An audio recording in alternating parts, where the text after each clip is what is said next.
I hope आपको मेरा last video पसंद आया हो तो please like share and comment और सब्सक्राइब करना ना भूलें। आज का टॉपिक है आपका एयर रेफ्रिजरेशन सिस्टम। ठीक है, एयर रेफ्रिजरेशन सिस्टम ये 2 टाइप का होता है। फर्स्ट टाइप जो होता है वो होता है खुला वायु रेफ्रिजरेशन, मतलब ओपन एयर रेफ्रिजरेशन, और सेकंड होता है हमारा बंद वायु refrigeration system, close air refrigeration. जो ओपन एयर रेफ्रिजरेशन सिस्टम होता है इसमें क्या होता है कि हमारा जो सर्किट होता है, मतलब हमारा जो डायग्राम होगा वो क्लोज ना होके इन्वायरमेंटल एयर के कांटेक्ट में होता है। और इसमें मोस्टली हमारा जो प्रेशर कंट्रोल होता है वो एटमॉस्फेरिक लेवल पे होता है।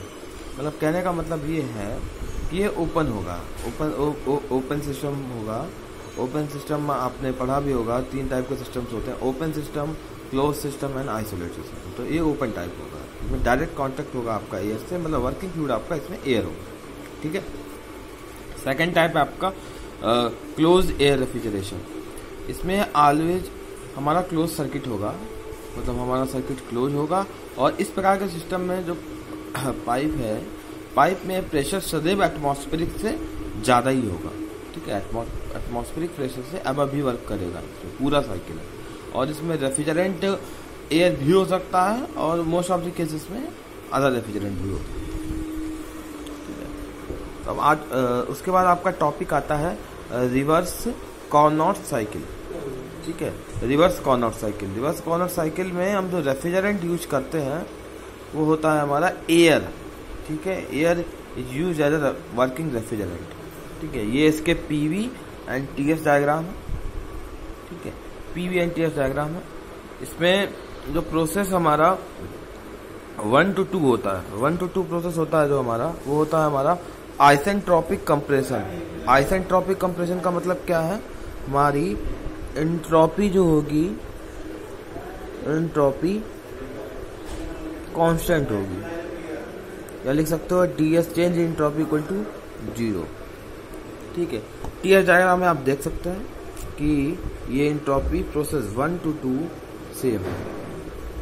ठीक है, उसके बाद पीवी डायग्राम है, ये वाला प्रोसेस 1 to 2। ठीक है, इसको बोलते हैं आइसेंट्रोपिक कंप्रेशन प्रोसेस। उसके बाद आपका जो सेकंड टाइप का प्रोसेस होता है वो होता है हमारा आइसोथर्मल कंप्रेशन। 2 to 3 प्रोसेस जो होता है हमारा वो होता है आइसोथर्मल कंप्रेशन। आइसोथर्मल का मतलब है हमारा टेम्परेचर कांस्टेंट। ठीक है, टेम्परेचर कांस्टेंट प्रोसेस होता है आइसोथर्मल कंप्रेशन। ये पीवी डायग्राम में आप देख सकते हैं, ये आइसोथर्मल कंप्रेशन। ठीक है, और टीएस डायग्राम में टेम्परेचर जो कि कांस्टेंट होना चाहिए वो आपको दिख रहा है, ये T2 इक्वल टू T3। ठीक है, उसके बाद थर्ड होता है हमारा isentropic expansion 3 to 4। Isentropic again हमारी एंट्रोपी कांस्टेंट होगी, बट इस बार एक्सपेंड होगा। एक्सपेंड का मतलब आपका है, ये पीवी डायग्राम में आपको दिखाते हैं 3 to 4। मतलब एक्सपेंशन प्रोसेस में क्या होता है, हमारी जो वेलोसिटी होगी वो हमारा जो वॉल्यूम होगा वो डिक्रीज होगा V4 से V3। ठीक है, और हमारा प्रेशर है वो भी डिक्रीज होगा P3 से P4। ठीक है, तो ये हो गया हमारे इसके प्रोसेस। और इसकी सीओपी निकालने का फॉर्मूला था, आपको बताया था मैंने। सीओपी का फुल फॉर्म होता है आपका कॉस्ट ऑफ परफॉर्मेंस।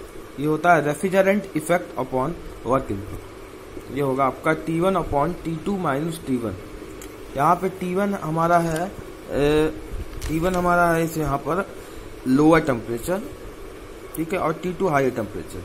यहाँ पे आप देख भी सकते हैं, ये हमारा T1 टेम्परेचर रहा जो हमारा T4 के इक्वल है, और ये हमारा T2 टेम्परेचर रहा जो हमारा T3 के इक्वल है। ठीक है, अब इसमें अगर हम इम्प्रूव करना चाहें सिस्टम की सीओपी तो हम 2 तरीके से कर सकते हैं। जो हमारा हायर टेम्परेचर है, मतलब T2, इसको अगर हम डिक्रीज कर दें, ठीक है, लेकिन एक लिमिट तक डिक्रीज करेंगे, क्योंकि टेम्परेचर के डिक्रीज होने से प्रेशर डिक्रीज होगा, प्रेशर के डिक्रीज होने से हमारा हम चेक करेंगे कि वेपर प्रेशर से नीचे ना चला जाए। अगर हमारा प्रेशर वेपर प्रेशर से नीचे चला जाता है तो फिर उस केस में हमारा कैविटेशन का इशू हो जाता है, और फिर उस केस में हमारा जो मेटल से कॉन्टेक्ट मेटल वगैरह जो इसमें यूज हो रहे होंगे सिस्टम में मेटल पार्ट जो यूज हो रहे होंगे उसको कोरोजन वगैरह होने लगता है। ठीक है, और T1 मतलब हमारा टेम्परेचर लोअर टेम्परेचर है उसको बढ़ाना है, तो उसकी भी एक लिमिट है कि ऐसा ना हो कि हम T1 टेम्परेचर इतना बढ़ा दें कि एक्सप्लोजन के चांसेस हो। ठीक है, ये तो आपका हो गया कार्नोट रिवर्स कार्नोट साइकिल। और इसमें ध्यान देने वाली चीज ये है, मैंने आपको बताया था कि जब भी हमारा साइकिल जो एंटी क्लॉकवाइज होगा तो उस केस में हम COP निकालते हैं। ठीक है, और जब भी हमारा क्लॉकवाइज होता है, ठीक है, जब भी हमारा क्लॉकवाइज होता है उस केस में हम लोग क्या निकालते हैं, इफिशियंसी। ठीक है, इफिशियंसी निकालते हैं। ठीक है, तो आपको ये समझ में आएगा इसमें हमने COP क्यों निकलवाई, क्योंकि इसमें एंटी क्लॉकवाइज में हमारा साइकिल है वो वर्क कर रहा है, इसीलिए इसको बोला गया रिवर्स कार्नोट साइकिल।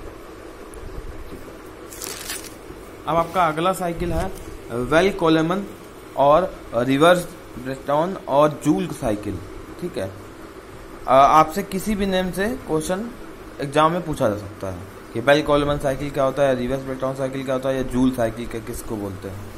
तो अभी आपने पढ़ा रिवर्स कार्नोट साइकिल, उसका ये मॉडिफिकेशन है। ठीक है, ये उसका मॉडिफिकेशन है, क्योंकि जो कार्नोट साइकिल्स होते हैं वो आइडियल साइकिल होते हैं, प्रैक्टिकली वो पॉसिबल नहीं होते।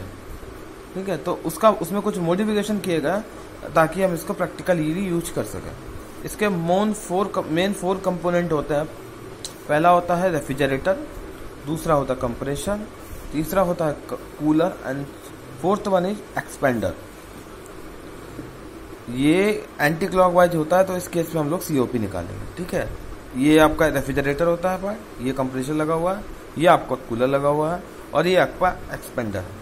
इसका PV डायग्राम ये है और TS डायग्राम ये है। ठीक है, इसमें पहला प्रोसेस है हमारा आइसेंट्रोपिक कंप्रेशन 1 to 2, मतलब यहाँ पे हमारा 1 to 2 मतलब हमारा जो रेफ्रिजरेटर का रेफ्रिजरेंट है वो कंप्रेशर में एंटर करेगा, कंप्रेशर में एंटर करने के बाद में वो कंप्रेस होगा। ठीक है, कंप्रेशन में क्या क्या होता है, कंप्रेशन के प्रोसेस में हमारा PV डायग्राम में देख के बताते हैं आपको। कंप्रेशन में क्या हो रहा है हमारा, अगर हम यहाँ पे चेक करें कि हमारा यहाँ पे B1 था वॉल्यूम, तो यहाँ पे हो गया कम। ठीक है, यहाँ बढ़ रहा है आगे, यहाँ होगा कम, तो यहाँ पे V2 हुआ, तो क्या हुआ, वॉल्यूम हमारा जो है डिक्रीज हुआ इस केस में। और प्रेशर क्या हुआ, प्रेशर होगा हमारा इंक्रीज। ठीक है, ये आप PV डायग्राम में चेक कर सकते हैं कि कंप्रेशन हो रहा है कि एक्सपेंशन हो रहा है। ठीक है, तो पहला प्रोसेस हो गया आपका आइसेंट्रोपिक कंप्रेशन 1 to 2। ठीक है, सेकंड प्रोसेस आपका होता है जो कंप्रेस होने के बाद रेफ्रिजरेंट का वो इंटर करता है हमारा कूलर में इंटर करता है। ठीक है, कूलिंग कॉइल वगैरह कूलर में इंटर करता है, और जब एक कूलर में इंटर करता है तो इसमें कूलिंग टेक प्लेस, मतलब इसमें कूलिंग होती है एट टेम्परेचर T3 टेम्परेचर किसको कूल किया जाता है। मतलब कूलिंग होगी तो क्या होगा, ऑब्वियस चीज है, इसमें हीट का रिजेक्शन होगा, मतलब हमारी इस केस में हीट रिजेक्ट होगी। ठीक है, हीट रिजेक्शन हो रहा होगा इस केस में 2 to 3 प्रोसेस में।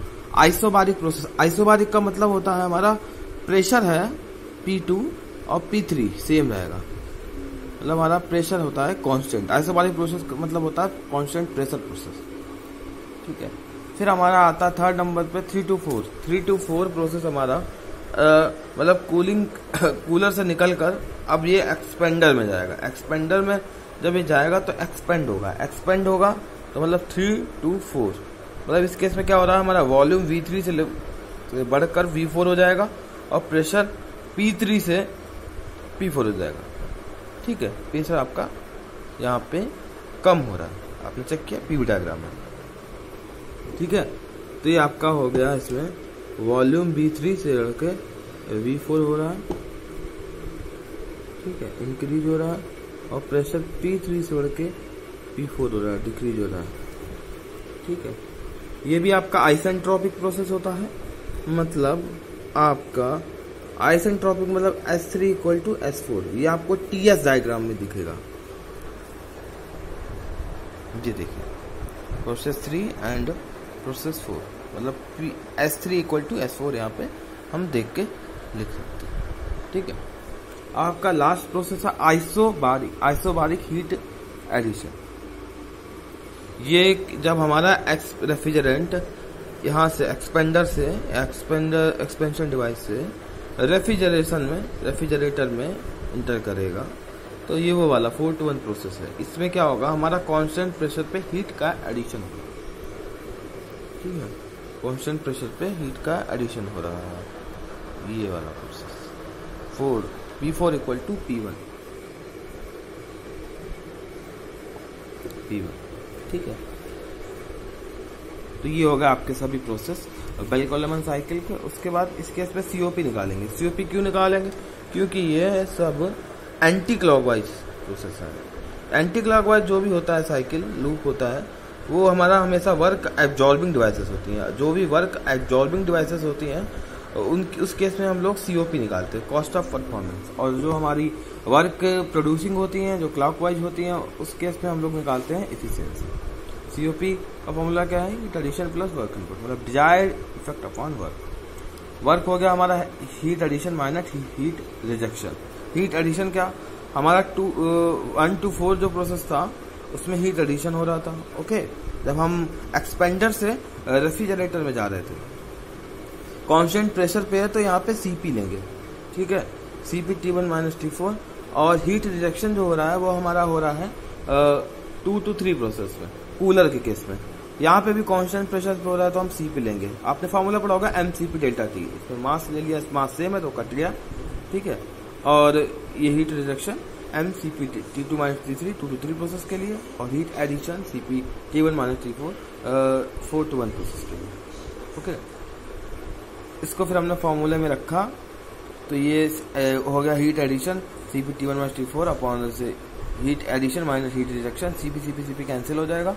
एंड T4 कॉमन लिया हमने ऊपर इसमें से, तो T1 अपॉन T4 माइनस 1। इसमें से T3 कॉमन लिया इसमें, इस एरिया में से, मतलब इस ब्रैकेट में से, तो ये हो गया T2 minus T1 T2 minus T3 minus 1 कोष्टक बंद, माइनस T4 यहाँ से कॉमन लिया तो T1 minus T4 T1 upon T4 minus 1, और यहाँ पर कोष्टक बंद। ठीक है, अब हमारा प्रोसेस जो था 1 to 2 isentropic process. Isentropic process के केस में ये कंडीशन होती है कि जो हमारा P2 अपॉन P1 और P3 अपॉन P4 ये होता है हमारा वे दाब अनुपात, जिसको आप प्रेशर रेशियो भी बोलते हैं। RP से डिनोट किया जाता है इसको। किसको डिनोट किया जाता है, RP। इसको बोलते हैं प्रेशर रेशियो। ठीक है, तो ये फॉर्मूला होता है आइसेंट्रोपिक के केस में। अगर हमारा प्रोसेस आइसेंट्रोपिक है तो हम T2 अपॉन T1 RP या फिर P2 अपॉन P1 की power gamma minus 1 upon gamma. ठीक है, ये और ये भी लिख सकते हैं T3 upon T4 equal to P3 by P4 की power gamma minus 1 upon gamma. ये आइसेंट्रोपिक, ये कंप्रेशन, ये एक्सप्रेशन। और इससे ये हमने ये अगर ये RP लिख देंगे यहाँ पे भी ये भी प्रेशर रेशियो है, ये भी प्रेशर रेशियो है। अगर ये सेम है, अगर RHS सेम है दोनों का, तो LHS भी सेम है। ठीक है, इसको फिर हमने एक क्वेश्चन में रखा जो हमने लास्ट टाइम COP निकाली थी। COP हम लोग निकाले थे यहाँ पे। ठीक है, इसमें फिर हमने यहाँ से हल किया तो यहाँ पे आया T4 upon T3 minus T4।